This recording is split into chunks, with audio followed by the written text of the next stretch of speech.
So we've got a little update for you.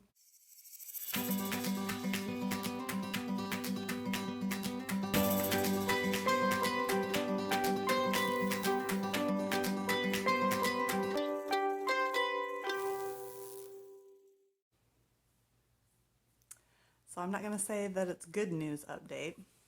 So I already told you that we have to get our psychological report updated, and there's all kinds of new guidelines from Colombia. So we have to do all kinds of stuff. We have to take another psych evaluation test and answer a whole bunch more questions, which means we're going to have to pay our psychologist more money.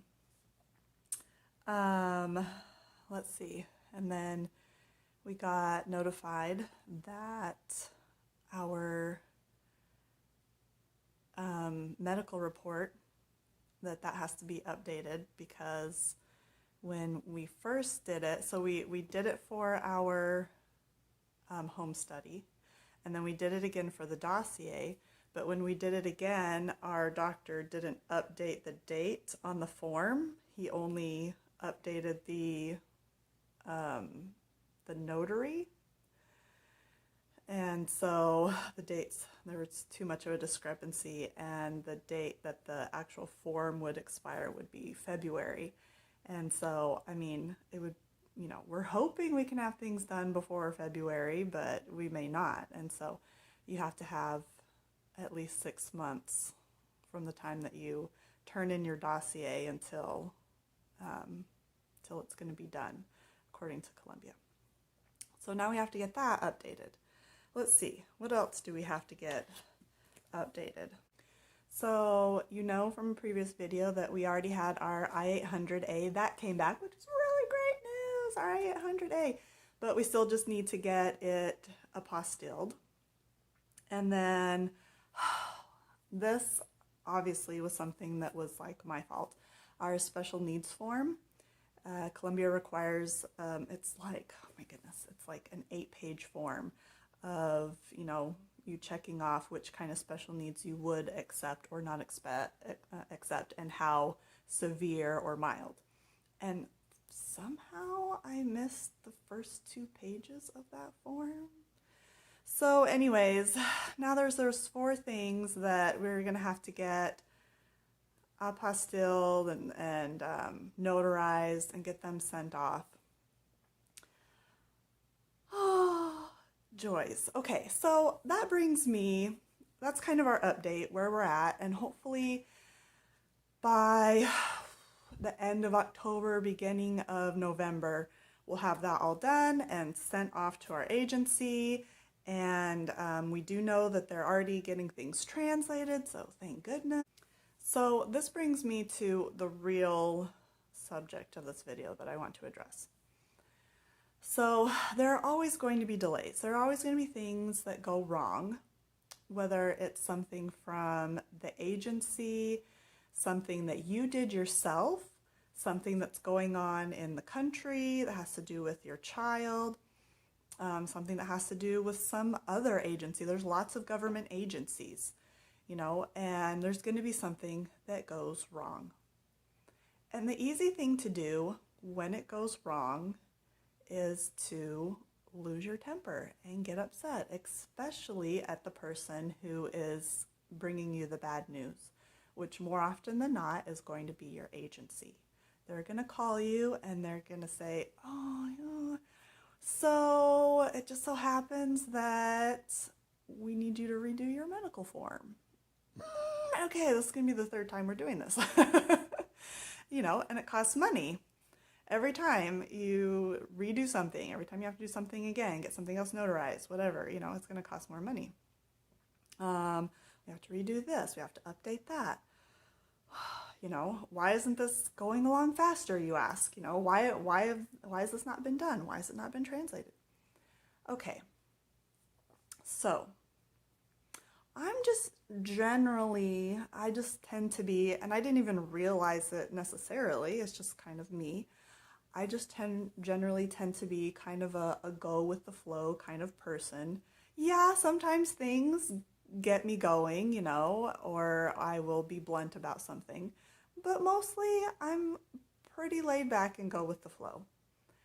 And so this was brought to my attention by my adoption agency as they kept calling me and telling me, well, we haven't been able to start the translation yet. Well, we have to redo, the psych eval has to be redone.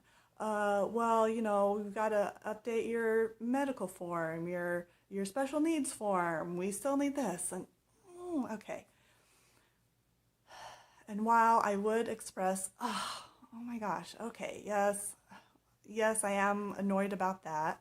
I did call and talk to the director just to get some more clarification, make sure things were actually going right.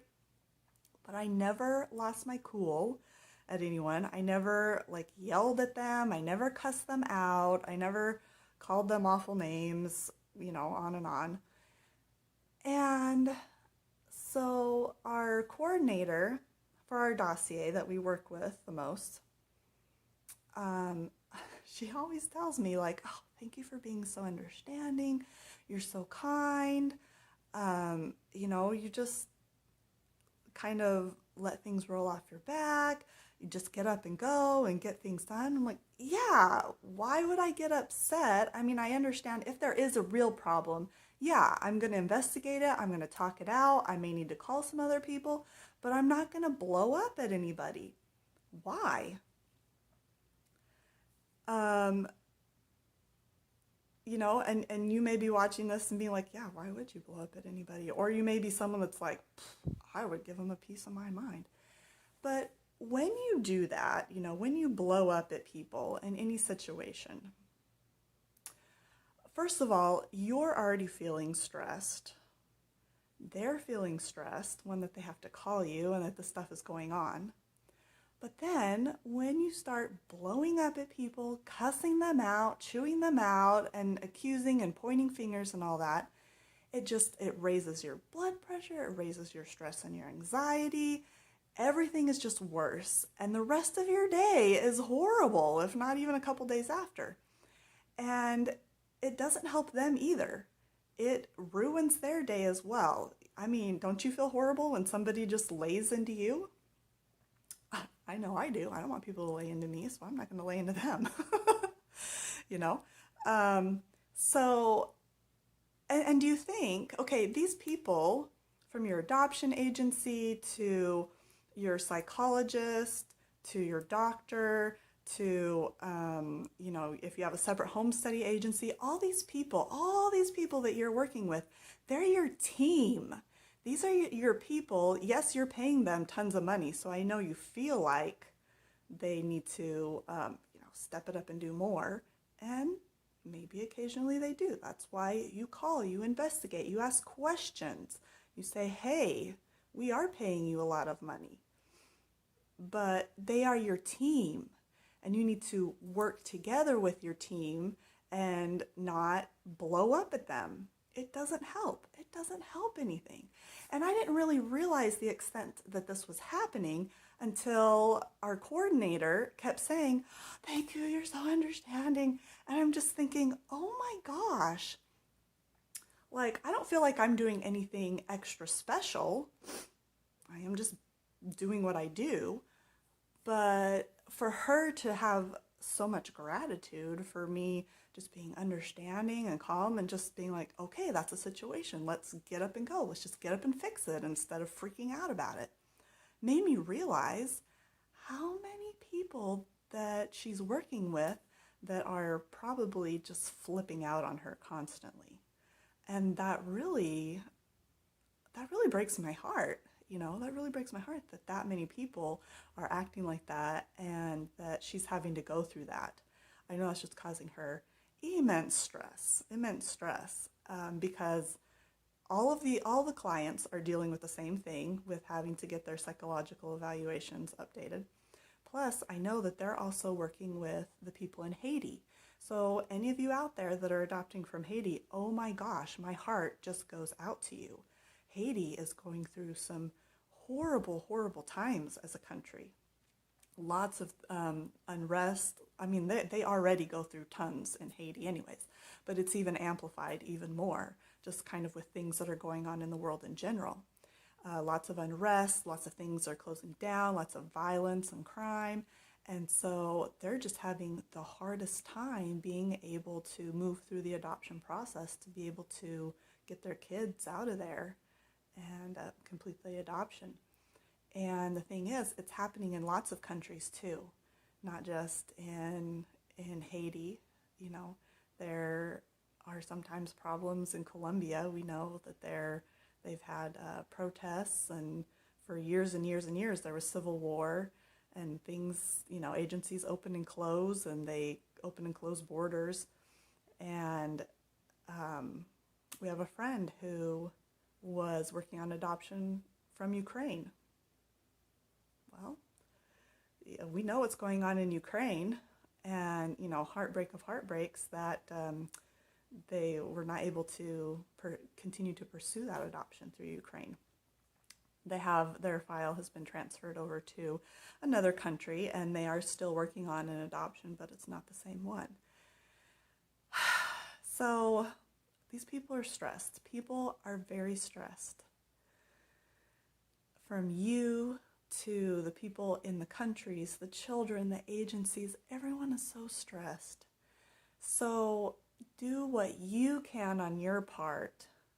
I know you feel like it's sometimes like it's just a rat race, and that no matter what you do, it just keeps getting slammed back in your face. But do what you can to work with your team and just accept things as they come, because all the ranting and raving and cussing and swearing won't change one bit of it. It just makes it worse. So do what you can, take it in strides, and just get up and go to work and move forward. So thank you for joining me on as we create our adoptive family. And I share these things because I love you. I want to help you out in your journey, and I want us to be able to work together. So have a good one, and I'll see you next time. Bye.